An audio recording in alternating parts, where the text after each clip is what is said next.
Ladies and gentlemen, it is with great pleasure that I ask Dennis Dalton to join us at the podium.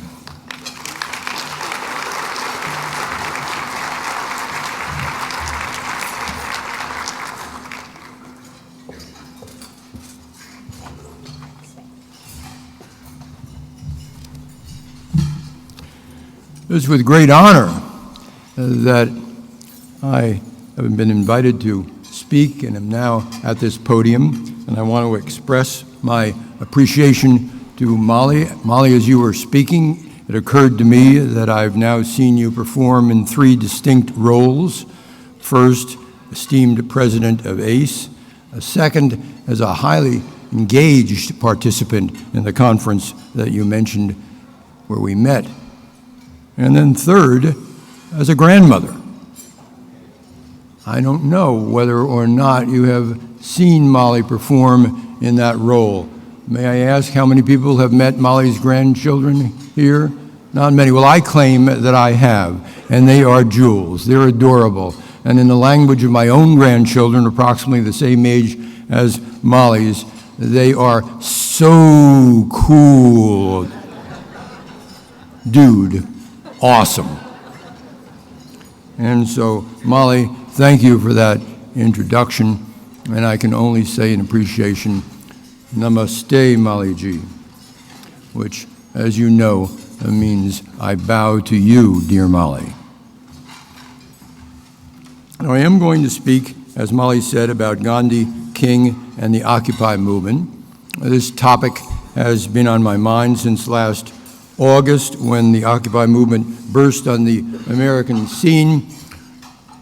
For me, it holds special meaning because for the last 50 years, I have been focused on Gandhi and King.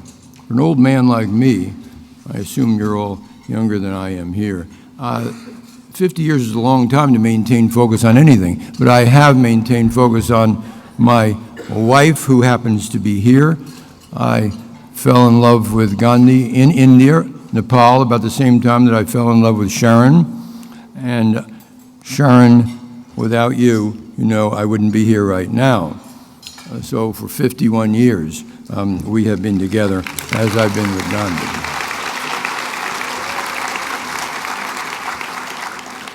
Thank you. I actually became deeply involved in the Occupy movement because some of my former students, my best students, I might say, protested on Wall Street, and I joined them there. I often follow my students. I marched with the Occupy movement in Portland, Oregon, where I moved just recently, and I've spoken on it in cities from coast to coast, as Molly mentioned, in Charleston, and every time I've spoken, whether to the occupiers or about the occupiers, my theme has been essentially the same. While I agree profoundly with the critique that they give of economic inequality in America, their method of protest is flawed. It falls far short of what I first experienced through the civil rights movement and then from studying Gandhi. I believe that without a major infusion of leadership, a coherent body of ideas, and a tight organization, the Occupy movement is very likely to fail. The movement itself claims that leadership is unnecessary. In fact, it renounces the very principle of leadership, and I think this is mistaken because leaders can give the movement vision, coherence, direction. The right kind of leadership can inspire the greater opportunity that the Occupy movement seeks, indeed that we all seek. In any case, I want to make clear that I speak to challenge the Occupy movement here and not to condemn it. The point is to hold it to a higher standard. I consider myself an ally of the occupiers, but a critical one. Now, we might say about this movement that it's far too early to make a judgment, certainly a harsh judgment of any kind. Yet a striking point about Gandhi's independence movement or the American civil rights movement is how stellar the leadership was at the very outset. Gandhi mobilized the first national nonviolent non-cooperation campaign in 1919 after the horrendous Amritsar massacre, an unprovoked slaughter by the British Army of 400 innocent Indian men, women, and children, as well as the wounding, the humiliation of thousands of others. In order to appreciate why this was such a turning point for Gandhi, we need to try to picture the scene. This was a square in the city of Amritsar in the afternoon of April 13th, 1919, when 10,000 Indians came together in this square about the size of a football field. The square completely encircled by walls 9 feet high, with one entrance about 6-7 feet wide. These 10,000 men, women, and children were not there for political purposes, but rather because it was a religious holiday. Most of them had no idea that a martial law had been passed by General Reginald Dyer, that no one was to gather in the square or elsewhere. And Dyer made sure that that law was to be observed. He marched 50 of his rifles into that square, assumed the high ground, and fired directly without warning into the crowd. 400 innocent Indians, by the government count, were killed. 1,000 by the count of the committee led by Gandhi, the Congress later. Not satisfied with the example of having killed these people, General Dyer then specified that they were not to be attended to. That is, these people who had been wounded were to lie there then in that hot April sun in Amritsar. And then, not satisfied with that, those people who did eventually make it out were subjected to the so-called crawling order.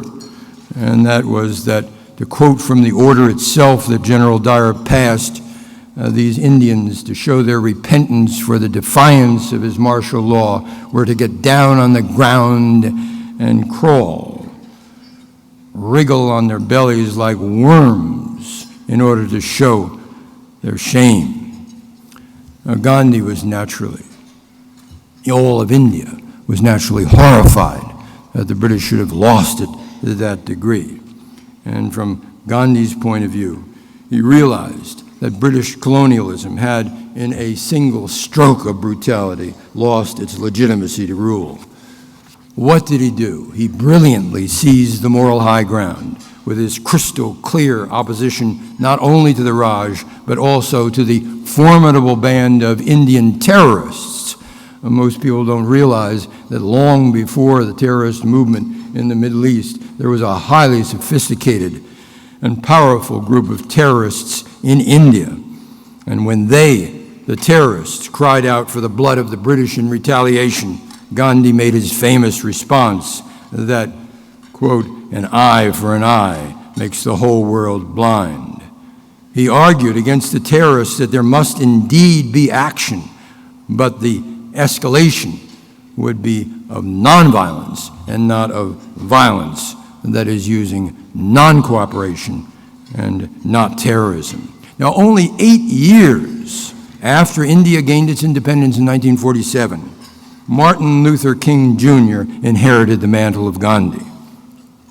On that extraordinary evening of December 5th, 1955, King delivered one of the most eloquent speeches of his life to take leadership of the Montgomery bus boycott. King then was unbelievably only 26 years old and completely inexperienced in politics. And yet he found at this moment the right words as he responded not only to the arrest of Rosa Parks 5 days earlier, but also to centuries of segregation. With awesome inspiration, King blended the spirit of Christ with the method of Gandhi, insisting that we must love our enemies, oppose cruelty with compassion, adhere to strict nonviolent civil disobedience. When I heard this message, Martin Luther King's voice for the first time. I was a senior in high school. It was enough to enlist me immediately in the civil rights movement. And it's enough now to remind me, too, that America here has nothing like this voice of nonviolence today. What a contrast between the movements of Gandhi and King on the one side against the other mass movements that formed to revolutionize other countries in the 20th century. The Bolsheviks, the Nazis, the Chinese communists, all of them lusting for revenge, deliberately venting their fury to spur violent action, never once acknowledging what Gandhi and King emphasized, that is the common humanity of all. The last century was unprecedented for spawning such vast political movements, mobilizing sometimes tens of millions of people, and all of them, whether in Russia or India, China or Germany, all of them relied on three indispensable agents of power: charismatic leadership, ideology or a coherent set of ideas, and wide-scale, tight organization. Only one of these huge mass movements, only India's, produced a secular democracy that in turn inspired another movement of its kind, the civil rights movement here. As such, these two movements, led by Gandhi and King, though coming from entirely different cultural contexts, managed to set a gold standard for civil disobedience because they alone had leaders who could turn nonviolent action into a force of constructive change. For all the others, the judgment of history must be never again. But for this, for Gandhi and King, we ask, why not again? Gandhi and King both insisted that the key to achieving their methods and their ends was in the means that they used. Gandhi liked the biblical axiom, "You reap as you sow," while King quoted Emerson that the end is always pre-existent in the means.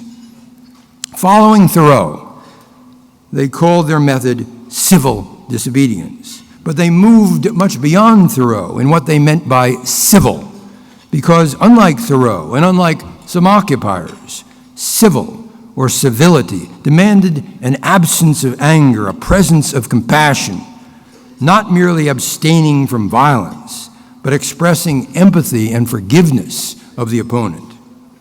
The language of civility became crucial. We speak not of enemies, because this dehumanizes another into the other. We distinguish always between sin and sinner.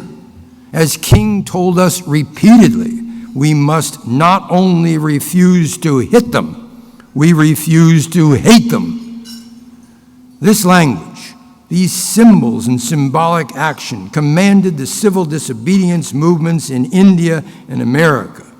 And in personal terms, it was precisely this interpretation of civil disobedience that turned me into an advocate of nonviolence over 50 years ago. Evidently, my problem then with the Occupy movement is this. We hear so much anger that it drowns out any sounds of empathy. Like the Tea Party, the occupiers seem to take pride in outrage. But anger is precisely what Gandhi urged his movement to transcend. As he said, there is no room for rage in satyagraha, the term that he used for nonviolent power. If a powerful leadership does not emerge from the occupiers to advocate unadulterated nonviolence, then the means will not achieve the end that they desire. In King's sermons, it's impossible to miss the dominant themes of civility and forgiveness. We didn't learn to overcome through scorn, spite, or scapegoating. Biographers of King have noted how much courage it required to protest with the language of love in the mid-50s, beginning only 4 months after the lynching of Emmett Till. Today, in America, who speaks this language as a political idiom? We become tone deaf to it amidst the furious din of our so-called culture wars. We ask, where is the quiet dignity of Rosa Parks? We marvel at the fact that in her era, the civil rights protesters had the discipline to remain nonviolent in both word and deed when murderous abuse raged all around them. When Gandhi, as most of you I'm sure will remember, was asked by an English reporter in 1931, "What do you think of Western civilization?" And Gandhi replied, "It would be a good idea." Now, this was not just a lighthearted jest. At a deeper level, it was a serious indication of why he had turned so radically against the British Empire. It pointed to one of his favorite themes, the meaning not just of civil disobedience, but of the whole concept of civility and thus of civilization. In his native language of Gujarati, civility came from sudaro, or admirable moral conduct, especially compassionate behavior. His beloved quotation from the Bhagavad Gita was that the enlightened one saw all being in oneself and oneself in all being, hence a state of pure empathy. In the face of English imperial bullying, Gandhi sought to teach the British Raj a lesson in good manners, in the meaning of civility. He wanted to turn the moral tables on a century of rule that had branded Indians as barbaric heathens, justifying domination through appeal to what Kipling called the white man's burden of saving the savages. Gandhi gradually learned, after a youthful period of Anglophilia, that the Raj was a failed state of justice. It had failed because of the very nature of colonialism. The system trapped the best-intentioned individuals in a terrible syndrome of domination and submission. The source of his empathy came then from his understanding that not only the Indians were victimized by imperialism, the English had been degraded as well. The movement must rescue all by refusing to cooperate with the whole process of the master-slave relationship.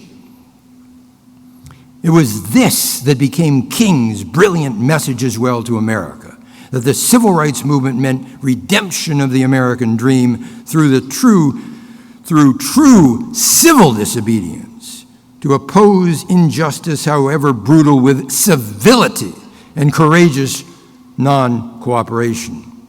Now, what of nonviolent resistance around the world today? Has it lost its voice of civility? Not when, in India, Anna Hazare can mobilize millions to protest in Gandhian style his nation's endemic political corruption. Not when Aung San Suu Kyi, a world-class wonder if there ever is one, now in Burma is ready to assume political power after 2 decades of immense self-sacrifice. She persistently invokes the spirit and civility of Gandhi. It is not lost as long as Nelson Mandela and Bishop Tutu in South Africa continue to command the world's respect because of their consistent invocation of forgiveness. There is a judgment of history. Notice how Václav Havel, who empowered Czechs, was acclaimed in recent obituaries for his legacy of affirming the values of truth, love, and civility in the face of Soviet totalitarianism. Consider the language and example of Liu Xiaobo, still another Nobel Peace Prize winner who admires the examples of Gandhi and King. Since Liu's heroic nonviolent defiance in Tiananmen Square, he's lived in torment, suffering today harsh imprisonment. But through all this, he's somehow majestically composed an exquisite affirmation of nonviolence in his book entitled significantly, No Enemies, No Hatred. Can history simply forget Tiananmen Square or the colonization of Tibet? Is it possible that the sacrifice and teachings of the Dalai Lama, separated from his people for over 60 years, could disappear along with his culture? No, because the language and symbols, ideas and actions of civility and compassion are as much a part of history as genocide. This truth was demonstrated last year when all three Nobel Peace Prize recipients were courageous activists for nonviolent change in their countries. Lewa Gbowe and President Ellen Johnson Sirleaf of Liberia, together with Tawakkol Karman of Yemen. All three of these women specifically cite as their sources of inspiration the examples of Gandhi and King. They affirm in their writings the universality of nonviolent power, and even more in their actions. Consider closely the example of Lewa Gbowe of Liberia, her eloquent memoir entitled Mighty Be Our Powers, How Sisterhood, Prayer, and Sex Changed a Nation at War, was published only last year. Here's what she wrote about Gandhi's inspiration. I quote, "I had my doubts about nonviolence, for I'd seen firsthand the power of guns. But increasingly I was convinced that Gandhi was right, for clearly the legacies of leaders who resorted to brute force were as brief as their reigns. Only decades after they rose to power, the world vilified Hitler and Stalin. In 10 years, who would look up to Charles Taylor? But," and here she places her words in italics, "but we would always look up to Gandhi. We would always look up to Nelson Mandela, the Dalai Lama, Martin Luther King, and Rosa Parks. Those are the kinds of leaders Liberia needs now, people who advocated peace, but with vision and strength." The lesson here is evident. These leaders from all around the world and of different religious faiths are effective and justly recognized because they are wise and brave enough to set very high standards indeed for civil disobedience.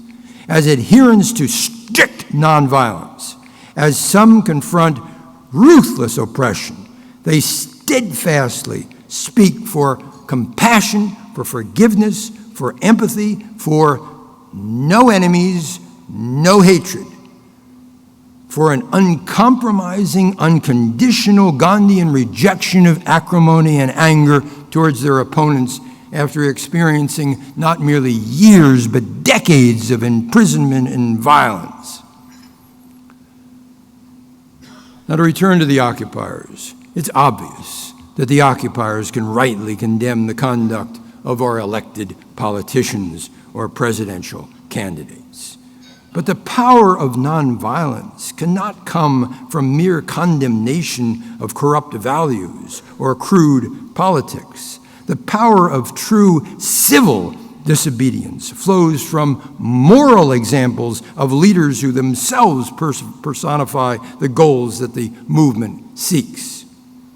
Surely, in this regard, Nelson Mandela had more than enough to condemn, vilify, avenge than any political leader who became president of his country.